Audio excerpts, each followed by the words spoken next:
আবারও ভারতের নিষেধাজ্ঞা বাংলাদেশের বাণিজ্যে। বিগত দিনে আমরা দেখেছি যে ভারত সরকার এই যে স্থলপথে ব্যবসা করা বাংলাদেশের পণ্যবাহী ট্রাক ভারতে প্রবেশ করছে বিভিন্ন বন্দর দিয়ে, স্থলপথের বন্দর দিয়ে।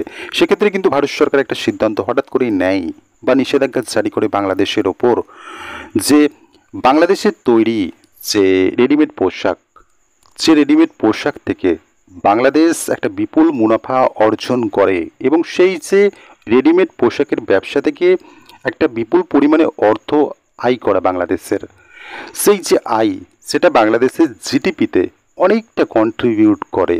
কার্যত এই যে বাংলাদেশের জিডিপি সেটা চচ্চর করে বেড়ে যাওয়ার কারণ এই যে রেডিমেড পোশাক, এই যে শিল্প, সেই শিল্প কার্যত ধাক্কা খাচ্ছে যখন ভারত সরকার একটা নিষেধাজ্ঞা জারি করছে যে কোনো স্থলপথ দিয়ে এই রেডিমেড পোশাক ভারতে পাঠানো যাবে না।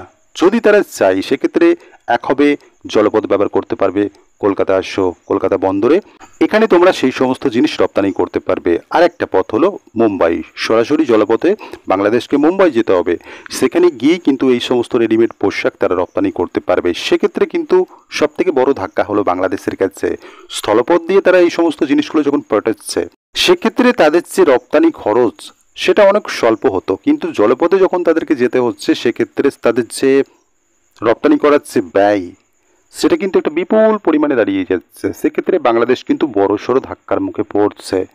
সেই জিনিসটা করা দরকার ছিল।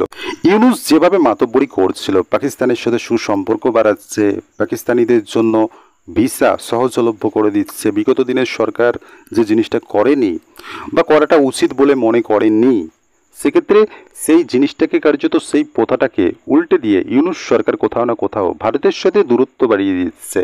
সেই ভারত, যে ভারত সমগ্র বাংলাদেশকে ঘিরে রয়েছে, সেই ভারতকে টপকে বিষয়টি এরকম ঘোড়া ডিঙিয়ে ঘাস খাওয়ার মতো একটা বিষয় ইউনূস করতে চাইছিল। কিন্তু ঘোড়ার যে ল্যাং খাওয়ার মতো একটা বিষয় থাকে সেটা হয়তো বা ইউনূস জানতো না, এখন জানতে পেরেছে।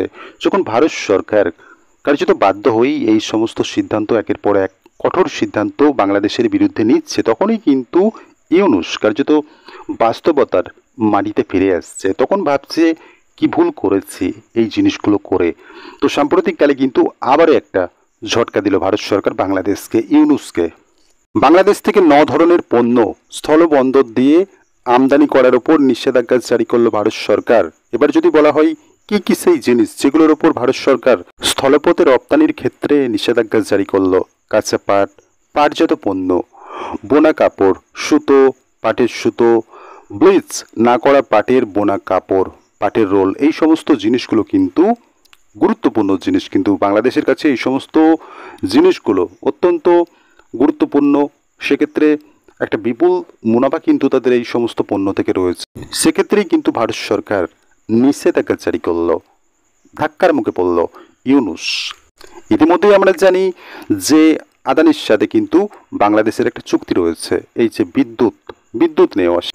সেক্ষেত্রে কিন্তু আদানি ইতিমধ্যে বাংলাদেশকে তলব করে দিয়েছে, বকেয়া দাও, অনেক টাকা বাকি হয়ে গিয়েছে।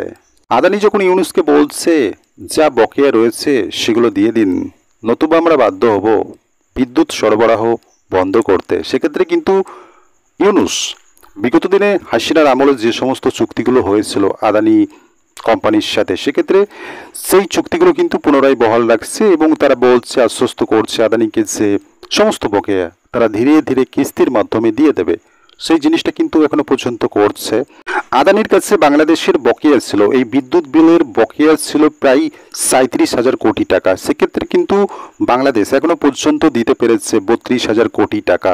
সেক্ষেত্রে এখনো পর্যন্ত 5,000 কোটি টাকা বাকি রয়েছে বাংলাদেশের।